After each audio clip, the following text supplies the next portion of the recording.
Welcome back to Hoochos. Today on Hoochos, I'm going to be releasing 3 new print files with a total of like 13 new prints. I'm going to be showing you some previews of upcoming prints, and I'm going to be releasing a 3D printable version of the Hooch bucket, an updated version that is more durable and will last longer, and also allows a removable net cup. So let me take you on a journey of how I came about designing all of these practical garden prints, and it all starts with the first print. And that first print is these. These are a 3D printable garden tag, a plant tag that you can write on with any pen, permanent marker, or if you want them to last a long time, almost indefinitely outside, a lead pencil. The texture will depend on your bed. So if you have a textured PEI bed, it will take on that texture, allowing you to write rather easily on the back of them, like so.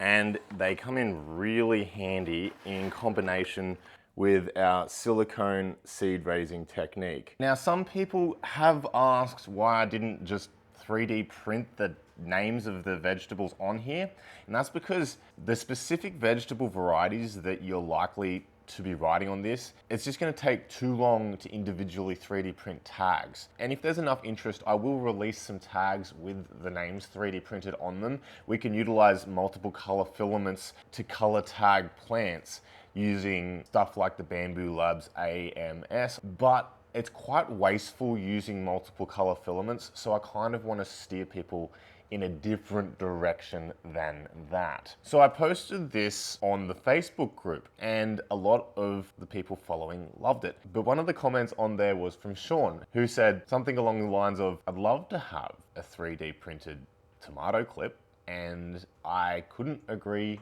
more. So I sat down on a CAD program rather late at night, but determined to make a tomato clip because I use them. I use them a lot, and I lose them. I lose them a lot.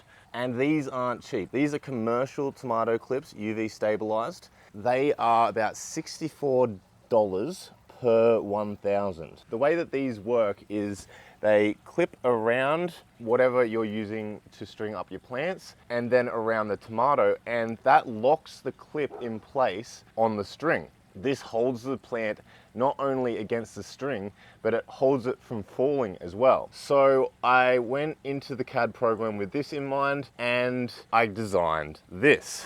This is a 3D printable tomato clip. It took me a couple of times to design it so that the PET G that we're using would bend, but in the end, they turned out really well.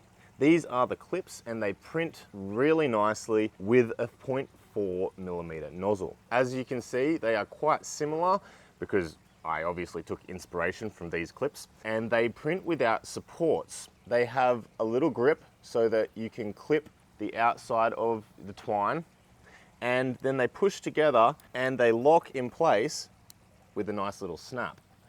And this achieves the same outcome as our commercial clip. And they are extremely cheap to print. I think they take a few grams of filament. And if you print these in PET G, they're UV stable as well. So you can remove them at the end of your grow and reuse them. How good. So Sean was pretty stoked with those, and honestly, I am to have them now too. Sean ended up printing himself off some the next day, and when I saw that, I'm pretty sure it was in the same scroll that I saw Dane's post about the Hooch buckets.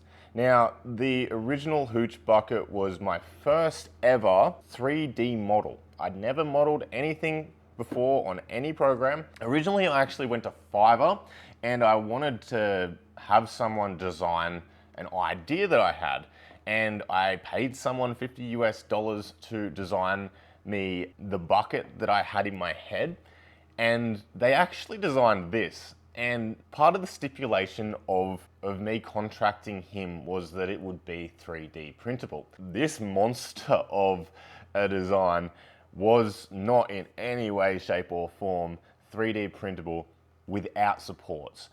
And that's what I needed. I downloaded Fusion, the hobby version, and I jumped on and I actually designed a rough version of the Hooch bucket because I was trying to show him what I had in my head. And when I jumped on and started designing it, I realized that I could just do it myself easier than I could explain it to someone else. So that's what I did. But because it was my first design, I designed it as thin as possible because I was filament stingy.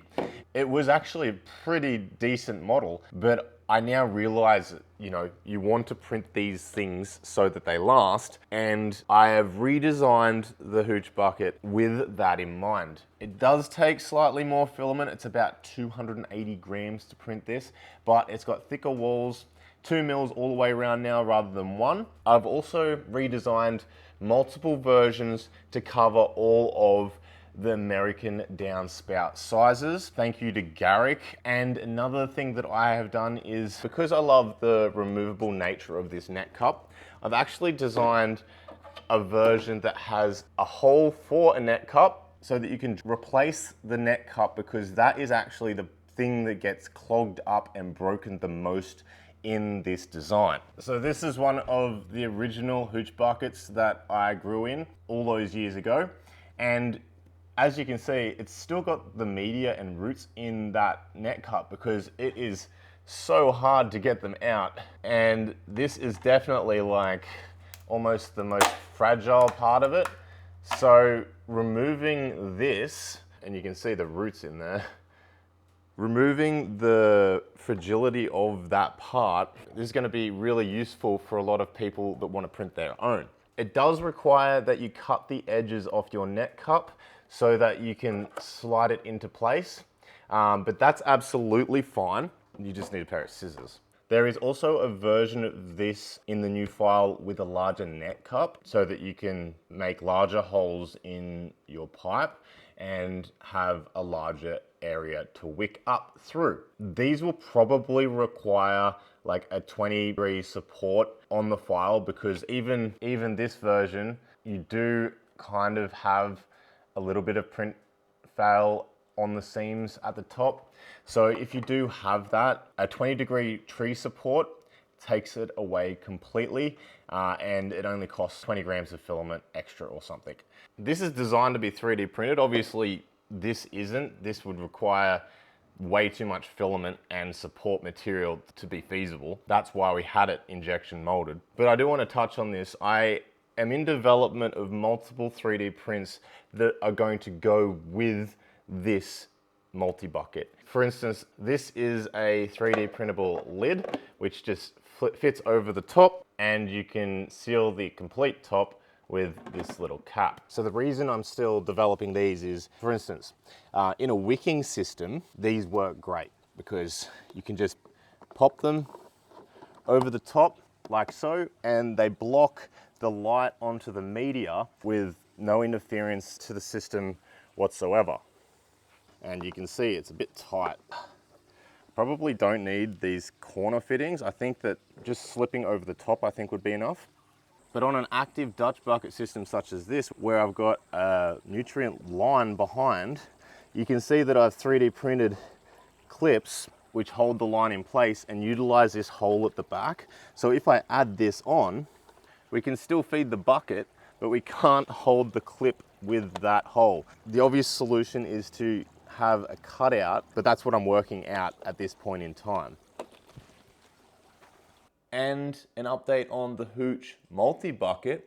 We sold out in the first 3 days. So thank you guys for your support. We don't yet have an ETA on when they'll be back. We are increasing the production of them, but if you would like to be notified, there's a form on the product page where you can put your email in to be notified when their stock returns, as well as when the bucket becomes available in your country. I'll be notifying my Patreons first about stock returning, and then the emails and Facebook group will be notified, at which point I'll probably release a video publicly as well. Okay, well, I hope you enjoyed this episode of Hoochos.